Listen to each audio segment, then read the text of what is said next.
umwihariko wa drones z'ubwiyahuzi Iran iri kwifashisha cyane mu ntambara. Ndongeye kugusuhuza, ndi Yupi Nshuti. Uyu munsi noneho ndi gukorera kuri Asif Media.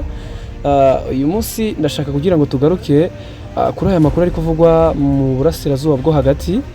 Drone z'ubwiyahuzi ni zimwe mu ntwaro z'ingenzi Iran iri kwifashisha mu ntambara ihanganyemo na Leta Zunze Ubumwe za Amerika ndetse n'igihugu cya Israel kuva tariki ya 28 Gashyantare mwaka wa 2026.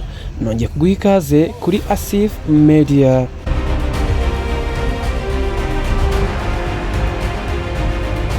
Mu minsi 6 iyi ntambara imaze, Iran imaze kohereza drones zirenga 2000 mu bihugu bitandukanye byo mu burasirazuba bwo hagati, yohereza nyinshi kugira ngo ziganze intwaro z'ubwirinzi zirimo Patriot na Tahad. Izi drones zo mu bwoko bwa Shahed 166 ziri mu zihendutse cyane, zikaba zitwara ibiturika bishobora kwangiza byinshi. Igitero gikomeye cyazo ni icyagabwe mu birindiro bya Amerika muri Kuwait, kikica abasirikare 6 bacyo.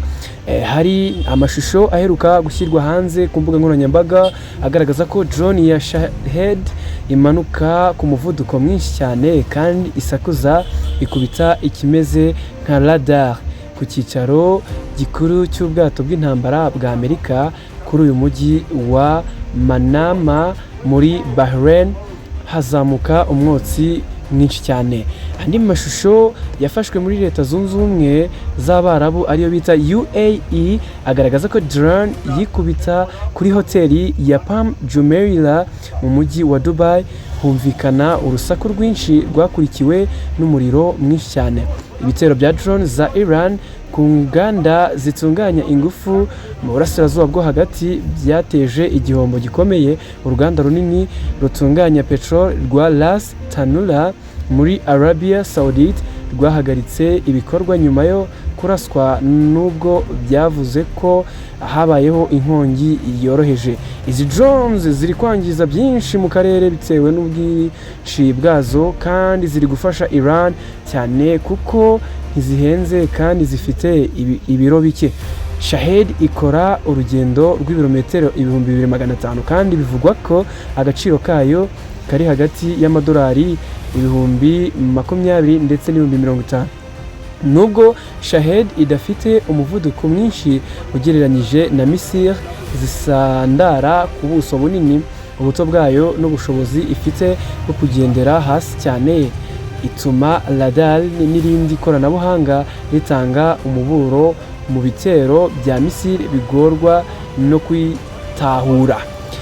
Shahed yakoreshejwe cyane n'Uburusiya mu ntambara yo muri Ukraine mu bitero byagabwe mu mujyi ndetse n'inganda zitunganya amashanyarazi. Iran yohereje izi drones mu bihugu byinshi by'inshuti mu myaka ya vuba, kandi ubu Burusiya buri gukora izimeze nkazo buzita Geran 2.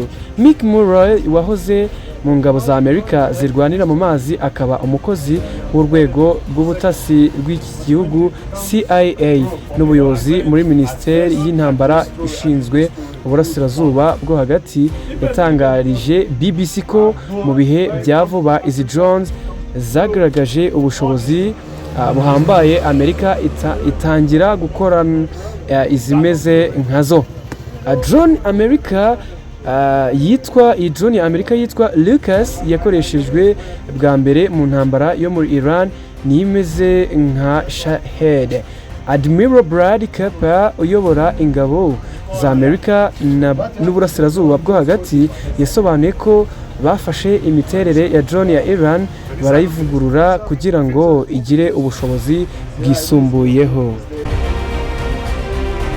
Izi drone za Shahed zishobora guhanuka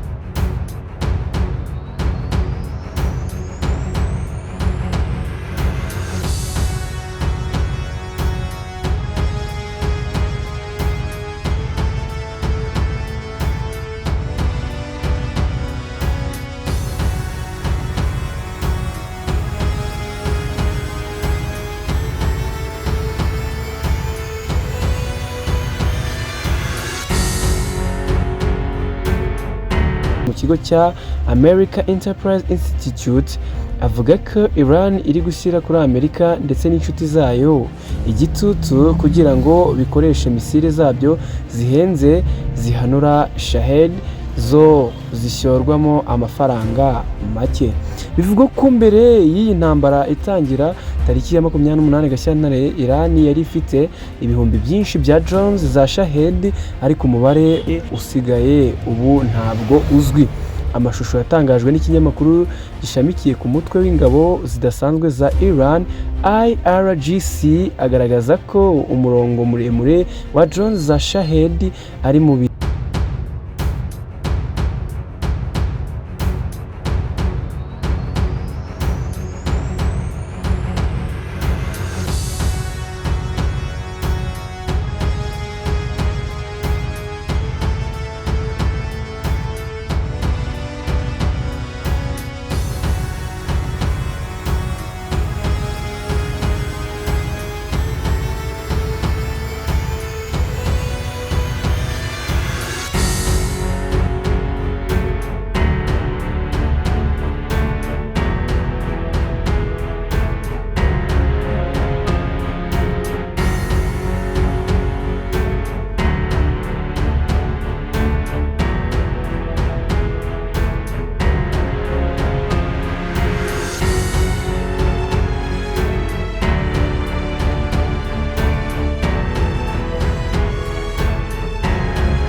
ibicuruzwa bituruka mu gihugu icyo ari cyo cyose kizajya cyohereza petrol muri Cuba mu buryo butaziguye cyangwa buziguye. Ibintu byakomeje kudogera ibigo by'ubwikorezi bwo mu kirere bibura amavuta, abakoreshaga imodoka bisunga amagare, byose bitewe n'ibura ry'ibikomoka kuri petrol. Mu byo Amerika ishinja Cuba harimo kuba yarakiriye ikigo kinini kurusha ibindi cya gisirikare cy'Uburusiya gikora ubutasi hanze yabwo ndetse no guha uburenganzira udutsiko tw'abakora iterabwoba kuhakorera. Ikindi Amerika iri kuziza Cuba ngo nuko ikwirakwiza ingengabitekerezo y'abakomuniste mu gice cya Amerika y'Amajyepfo n'Amajyaruguru kandi iyo miyoborere Amerika itayikozwa. None Donald Trump yongeye kuri koroza aho yavuze yuko azagira uruhare mu gushyiraho uzayobora Iran. Perezida wa Leta Zunze Ubumwe za Amerika Donald Trump yatangaje ko agomba kugira uruhare mu gushyiraho umuyobozi mushya wa Iran ndetse ko umuhungu we Ali Khamenei uhabwa amahirwe yo kuyobora igihugu atabyemera. Bishatse kuvuga ko Donald Trump ntabwo yemera uyu muhungu Ali Khamenei. Perezida Donald Trump yavuze ko abayobozi bo muri Iran bari gutegura ibikorwa byo gushyiraho umuyobozi wa Iran bari guta igihe. Ati ngomba kugira uruhare mu gushyiraho umuyobozi nk'uko byagenze kuri Delcy Rodriguez muri Venezuela. Axios yanditse ko Trump abizi neza ko umuhungu Khamenei witwa Mojtaba Khamenei ari we uhabwa amahirwe yo gusimbura se, ariko ko Trump we atabyemera. Ati dukeneye umuntu uzazana ubumwe n'amahoro muri Iran. Inteko y'abantu 88 b'inararibonye muri Iran nibo bafite inshingano yo guhitamo